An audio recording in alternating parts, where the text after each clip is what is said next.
안녕하세요, 미국투브입니다. 오늘 영상에서는 7월 9일 캐논의 대대한 발표에 앞서 R5와 R6 그리고 RF 렌즈에 관한 몇 가지 질문을 해보는 영상을 준비를 했습니다. 카메라에 대해서 궁금하신 분들은 꼭 구독과 좋아요를 눌러주세요. 정말로 오래 기다린 가운데 캐논 발표가 미국 뉴욕 시간으로 9일 오전 8시부터 엄청난 게스트와 함께 시작을 합니다. 미국튜브에서도 발표 간략하게 정리를 해서 업데이트를 하겠습니다. 오늘은 좀 다르게 또 이야기만 이렇게 하기 때문에 그냥 틀어만 놓으시고 들으시면서 다른 일 하셔도 괜찮습니다. 그럼 먼저 본격적으로 시작하기 전에요. 캐논 EOS R5 8K 비디오 레코딩 옵션 사진이 공개가 되었습니다. 코덱 셀렉션 모드인데요. 8K부터 4K UHD 모드까지 24프레임이고 공개가 된 것처럼요. RAW, IPV 옵션이 있습니다. 뭐 그렇지라고 생각을 하실 수도 있지만요. 근데 지금까지 나온 캐논이 뭐 JPEG 모션이나 얼라이 없앴다든지 뭐 RP 같은 경우에는 처음에 24프레임을 없앴었거든요.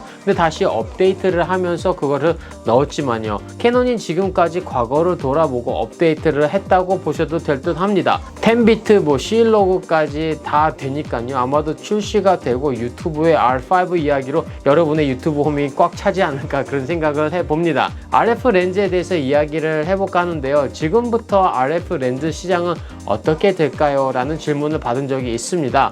미러리스 카메라 시장이 커지면서요. 엄청난 렌즈가 많이 나오고 있는데 올해 캐논이 발표한 렌즈만 해도 어마어마합니다. 그런데 문제는 캐논 RF 렌즈가 너무나도 비싸요.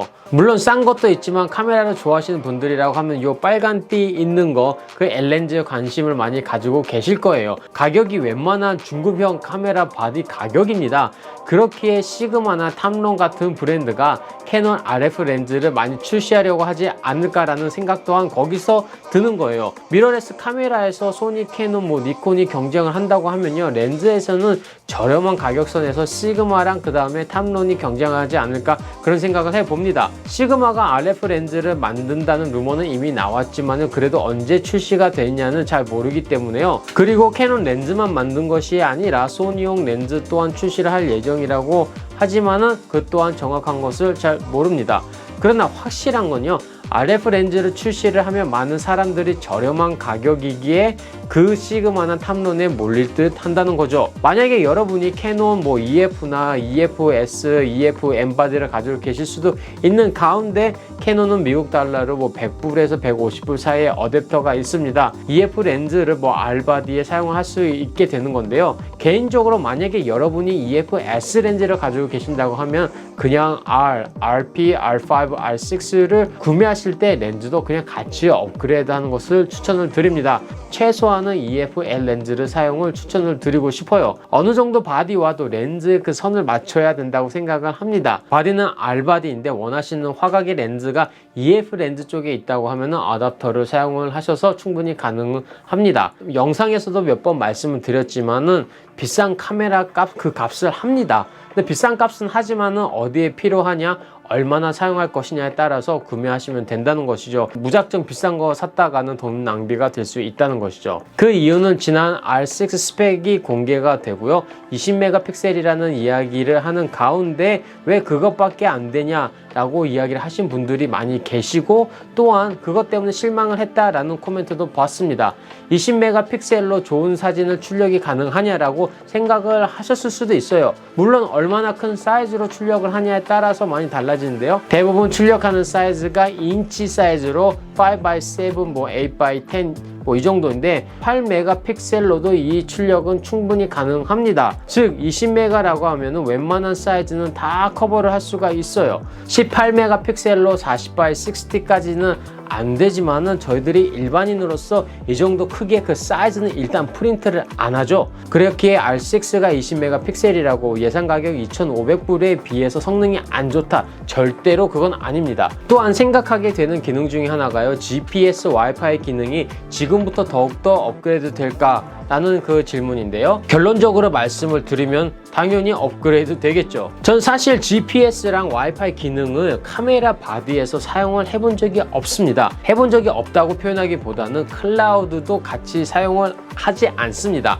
그 이유는 세큐리티 보장이 얼마나 되어 있느냐라는 안정성의 문제를 고려해서 그냥 올드스쿨로 메모리 카드를 사용하고 있습니다. 물론 GPS나 와이파이 편하죠. 그런데 카메라 펌웨어 업데이트는 저희들이 일반적으로 사용하는 스마트폰이나 컴퓨터 같이 자주 업데이트 되는 것이 아니기에 몇 년에 한 번씩 되거든요. 언제 어떻게 노출이 될지 모르기에 되도록이면 저는 좀 보수적으로 생각을 하고 있기에 그냥 메모리 카드로 사용을 하고 있습니다. 편한 것과 안전한 것은 좀 차이가 있다고 저는 생각을 합니다. 또 R5, R6의 예약 주문은 아마도 직접 캐논을 통해서 가능하지 않을까 싶은데요. 미국에 계신 분들이라면 여러 군데 주문이 가능할 수도 있으나 물량이 처음부터 어느 정도 정해져 있기에 만약에 빨리 받고 싶다고 생각을 하신다면 예약 주문이 시작되자마자 결제를 하시는 것이 좋을 듯 하나, 전 만약에 나는 상관이 없다 라고 생각을 하시면 천천히 하셔도 좋을 듯 합니다. 아직 한국의 출시가 언제 될지는 잘 모르겠지만요, 그래도 계속 모니터링을 하겠습니다. 지금 고민하시는 분 중 제일 많이 하시는 것 RP, R5, R6 중에 어떤 것으로 업그레이드를 해야 하나요? 여기 영상에도 말씀을 드렸지만요, 일단 일반적으로 영상을 하든지 사진을 하든지 RP라도 충분합니다. 그런데 R5는 영상 쪽으로 8K, R6도 영상 카메라라고 저는 생각하기 때문에 사진을 주로 하시는지 아니면 영상을 주로 하시는지, 또한 여러분이 가지고 계시는 컴퓨터 다른 장비가 8K, 4K 풀프레임을 돌리는데 적합한지 그걸 생각 꼭 하셔야 돼요. 잘못하다가는 다 업그레이드 해야 할 수도 있기 때문에 꼭 확인하시길 바라겠습니다. 여기서 렌즈 업데이트 소식을 좀 더 드리자면 RF 망원 렌즈 100mm, 500mm, 600mm, 그 다음에 800mm의 그 스펙이 공개가 되었습니다. 캐논 100mm부터 500mm는 조리개가 4부터 7.1 L렌즈입니다. 초점거리는 90cm, 그 다음에 1.3kg으로 생각보다 무겁지가 않고요. 그 다음에 600mm 같은 경우는 조리개가 11로 초점거리 4.5m, 930g으로 좀 더 가볍습니다.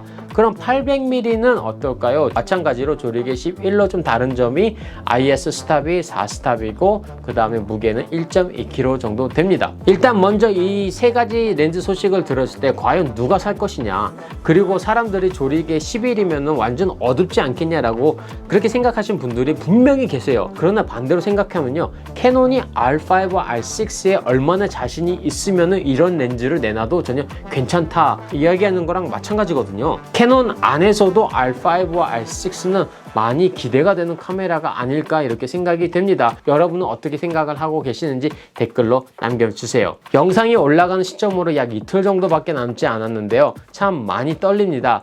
오늘 영상도 시청 감사드리고요. 구독을 안 하셨다면 구독과 알림 설정, 좋아요로 많은 응원 부탁드립니다. 감사합니다.